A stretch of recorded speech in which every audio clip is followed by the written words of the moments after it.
Good morning student. आज हम पढ़ेंगे क्लास 12 हिंदी मीडियम। विषय है आपका हिंदी, पाठ है आपका 11 जिसका नाम है गीता और स्वधर्म। ठीक है, क्लियर हो गया? क्लास है आपकी 12 हिंदी मीडियम, विषय है आपका हिंदी, पाठ हम आज पढ़ रहे हैं 11 जो कि गद्य खंड का अंतिम पाठ है। याद रखिएगा, गद्य खंड का अंतिम पाठ आज हम पढ़ रहे हैं, मतलब इसके बाद जो गद्य खंड है हमारा वो भी क्या हो जाएगा, समाप्त हो जाएगा। ठीक, अब यहाँ पे हम बात कर रहे हैं कि लेखक कौन है, तो विनोबा जी है। यह एक निबंधात्मक पाठ है, गद्य खंड से लिया गया है और आपको जो होमवर्क करना है वो है शब्दार्थ और जीवन परिचय। अब पहले भी जो आपने वीडियोस देखे हैं उसमें हमने आपको पहले भी बताया है कि इन सब चीजों को हम क्यों लिखते हैं या आपको क्यों बताते हैं, क्योंकि जब आपके जो एग्जाम में क्वेश्चंस आते हैं वो 25 नंबर के ऑब्जेक्टिव क्वेश्चंस आते हैं, ये आपको पता है ना। तो अब 25 नंबर के ऑब्जेक्टिव क्वेश्चंस में यहाँ से भी क्वेश्चंस बन सकते हैं। अब आप सोचेंगे कि मैम बोल रही है कि चैप्टर के नाम में से कैसे क्वेश्चन बन सकता है ना, क्योंकि भाई 25 नंबर में तो ऑब्जेक्टिव आएंगे। अब ऑब्जेक्टिव मतलब क्या कि खाली स्थान भी आ सकता है, सही जोड़ी भी आ सकती है, एक शब्द में उत्तर दो भी आ सकता है, सही गलत भी आता है, ठीक है, और सही विकल्प चुनो। इस तरह के 5 प्रश्न जो है वो 5 प्रश्न उसके अंदर रहते हैं। टोटल 25 नंबर का जो है वो ऑब्जेक्टिव प्रश्न आपके एग्जाम में आते हैं। ठीक, अब हमने आपको बताया कि कभी भी जब आप पाठ पढ़ते हैं तो आपको पाठ का नाम, पाठ किस खंड से लिया गया है वो, पाठ के लेखक कौन है और पाठ की विधा क्या है। विधा मतलब कि पाठ का प्रकार क्या है, ये आपको ध्यान रखना है। अब यहाँ पर किस तरह से प्रश्न बन सकते हैं हम उसको ध्यान देते हैं। सबसे पहला जो प्रश्न आपका बनेगा, बहुत ध्यान से सुनिएगा और समझिएगा, क्योंकि ये प्रश्न आपको स्वयं बनाने हैं। समझाएंगे हम, उत्तर सहित आपको बताएंगे, लेकिन आप क्या करेंगे, इनके जो प्रश्न है उत्तर है आप सुनकर समझकर स्वयं बताएंगे। क्लियर? सबसे पहला यहाँ पे प्रश्न बन सकता है गीता और स्वधर्म नामक पाठ। ध्यान से सुनिए, गीता और स्वधर्म नामक जो पाठ है वो आपकी पाठ्य पुस्तक के किस खंड से लिया गया है। क्लियर हो गया? फिर से एक बार हम क्वेश्चन रिपीट करते हैं। गीता और स्वधर्म नामक जो पाठ है आपकी पाठ्य पुस्तक में वह किस खंड से लिया गया है, तो इसका उत्तर हो जाएगा वह गद्य खंड से लिया गया है। क्लियर?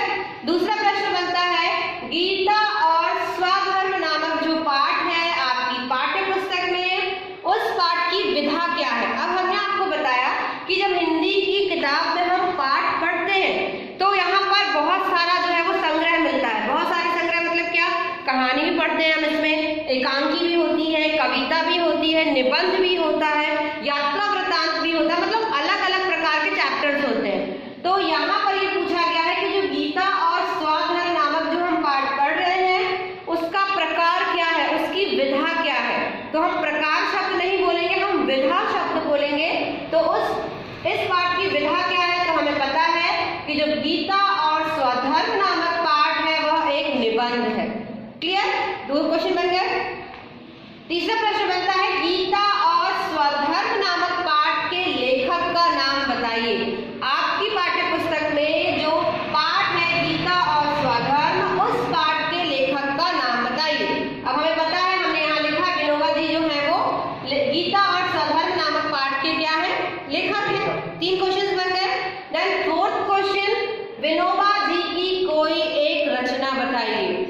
विनोबा जी की कोई एक रचना बताइए या कोई भी एक लेख बताइए। तो हमको पता है हम इससे ये वाला प्रश्न बनाए, इससे ये वाला प्रश्न बनाए। तो गीता और स्वधर्म नामक जो लेख है या जो निबंध है वह विनोबा जी की प्रसिद्ध रचना है। क्लियर? यहाँ पे 4 क्वेश्चन बन रहे हैं। अब होता क्या है, बच्चे यहाँ पर ध्यान नहीं देते, हम कभी भी ध्यान नहीं देते इस चीज पर। हम उठाते हैं क्वेश्चन आंसर्स, हमने सिर्फ चैप्टर भी हम कभी नहीं पढ़ते, हमने उठाया टेस्ट होता पका पकाया चाहिए ना हमको, तो हमने क्वेश्चन आंसर उठाए, फटाफट हमने आंसर याद किए और हम चले गए एग्जाम देने।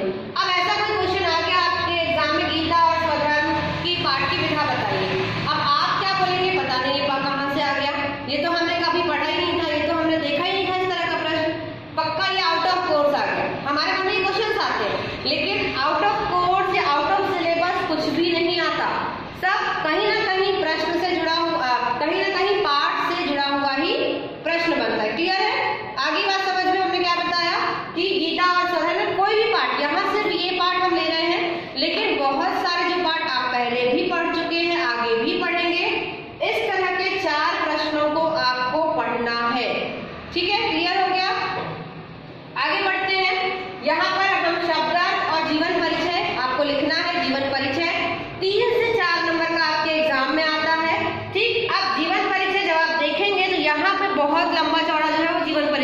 होता है, क्योंकि कवि के बारे में पूरी जानकारी यहाँ पे क्या हो गई है, आपको दी गई। लेकिन आपको पूरा नहीं लिखना है, आपको सिर्फ 4 चीजें लिखनी है।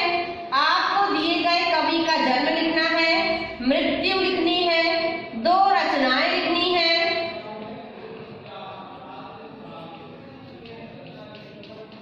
और आप क्या लिखेंगे यहाँ पर, कला या भाव पक्ष।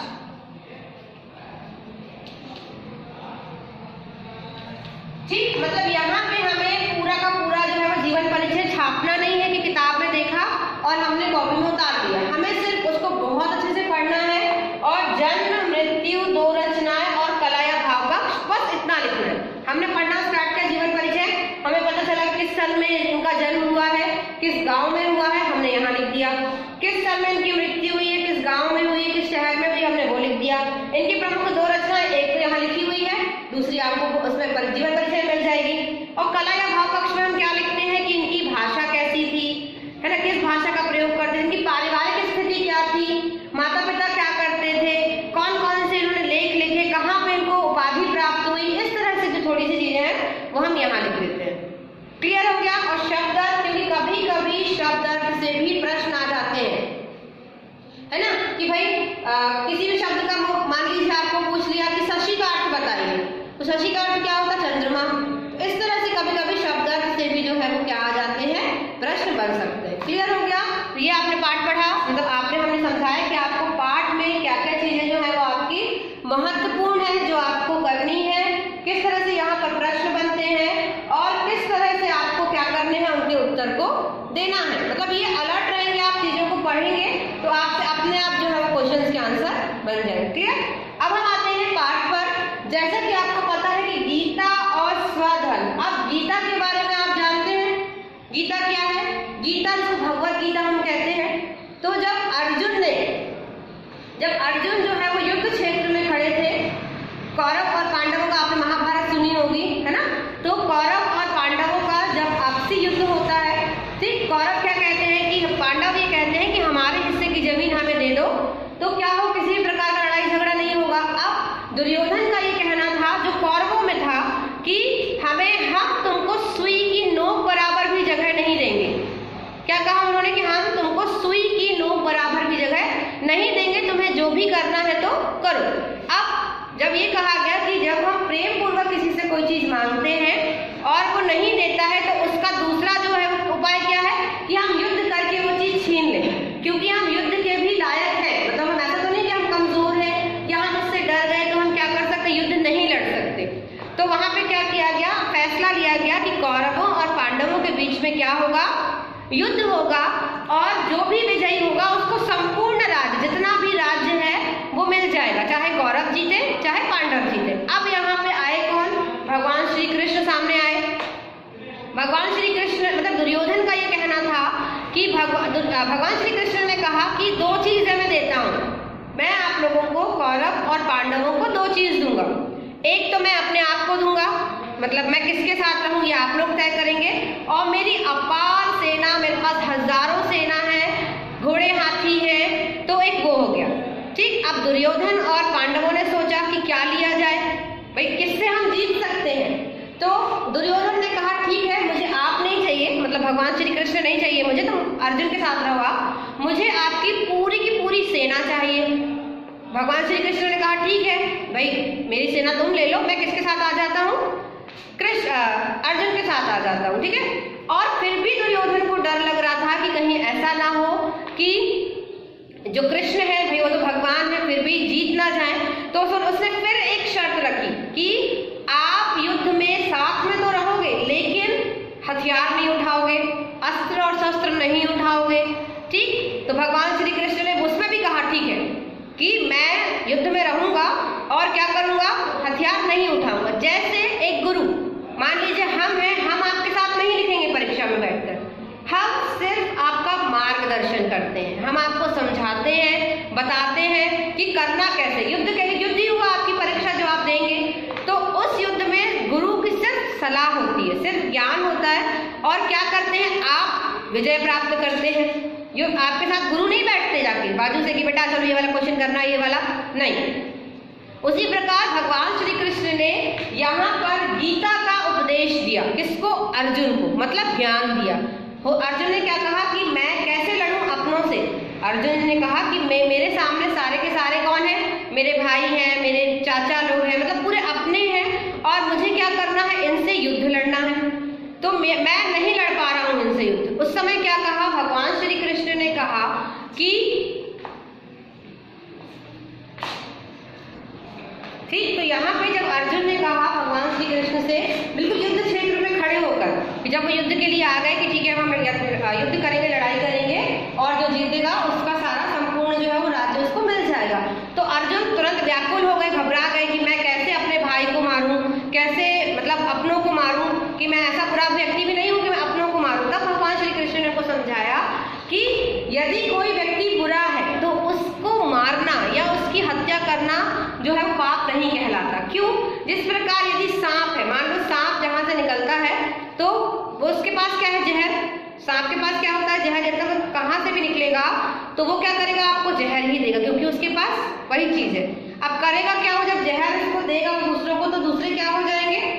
मर जाएंगे, है ना? वही चीज तो लोग क्या करते हैं? सांप को देखकर जहां भी सांप नजर आता है तो उसको मार देते हैं और मारकर जला देते हैं।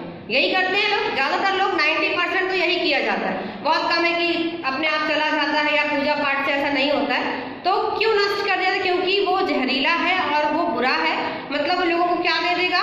बुराई देगा, मतलब मृत्यु देगा, इसलिए उसको अंत करना जरूरी होता है। उसी प्रकार भगवान श्री कृष्ण ने कहा कि दुर्योधन जो है वो क्या है? बुरा व्यक्ति है, वो प्यार से नहीं समझ रहा है, वो प्रेम पूर्वक बातों को नहीं समझ रहा है, तो उसका अंत करना जरूरी है।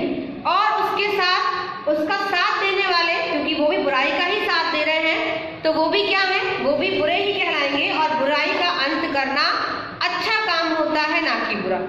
ठीक, तो इस तरह से जो गीता का जो था वो ज्ञान किसने दिया? भगवान श्री कृष्ण ने अर्जुन को दिया। अब स्वधर्म, उसे हमें अपने धर्म में अपनाना, अपने जीवन में अपनाना, मतलब अच्छा बोलना, अच्छी बातें करना, सच बोलना, लोगों की सहायता करना, दान देना। ठीक है, अगर हमारे पास ज्ञान है तो हमें उस ज्ञान को भी दूसरों तक देना है, क्योंकि ज्ञान आपको पता है कि ज्ञान क्या होता है? बांटने से बढ़ता है ना? तो ज्ञान को अगर आपके पास है, आपको कुछ बनता है, आप उसको दूसरों को समझा रहे हो, तो आपको उसको और अच्छे से बनने लगेगा। ये नहीं होगा कि आपने समझाया तो आपके दिमाग से गायब हो गया, तो ऐसा नहीं होगा, है ना? तो इसलिए अच्छे बनो, सच्चे बनो, लोगों की सहायता करो, अपाहिज हैं, अपंग हैं, गरीब हैं, उनकी सहायता करो, ज्ञान को बांटो। धन भी यदि आपके पास बहुत अपार है तो धन को भी बांटो। बांटो मतलब क्या? कि जिसको जरूरत हो उसको दो, है ना? तो इस तरीके से क्या होगा? गीता को भी आप अपने जीवन में जो है वो क्या कर सकते हैं? उसका पालन कर सकते हैं, है ना? अर्जुन की तरह आप भी जो है वो गीता का पालन कर सकते हैं। ध्यान सुनिएगा, थोड़ा सा इसका केंद्रीय भाव है। गीता का चिंतन सार्वजनिक एवं सार्वदेशिक है। अनेक महापुरुषों ने इसमें निहित सूत्रों को स्पष्ट किया है। सबकी अपनी अलग अलग दृष्टि होते हुए भी मूल भाव एक सा रहता है। श्री विनोबा भावे जी ने अपने प्रवचनों को गीता के स्थित प्रज्ञ पर केंद्रित किया है। उन्होंने इसके माध्यम से मानव बुद्धि को परिष्कृत करने का संदेश दिया है। न्याय अन्याय में भेद करने की दृष्टि इसमें निहित है। मतलब जब हम गीता का ज्ञान प्राप्त कर लेते हैं, जब हम अच्छे व्यक्ति बन जाते हैं, तो हम में ये शक्ति आ जाती है कि हमको क्या करना है, क्या नहीं करना, क्या हमारे लिए अच्छा है और क्या बुरा है। प्रस्तुत गीता और स्वधर्म पाठ विनोबा जी के गीता प्रवचन का संकलित एवं संपादित अंश है। इसमें मनुष्य को स्वधर्म का पालन करने का मार्गदर्शन है। इस पाठ के लेखक विनोबा जी हैं। क्लियर? तो ये था आपका पाठ।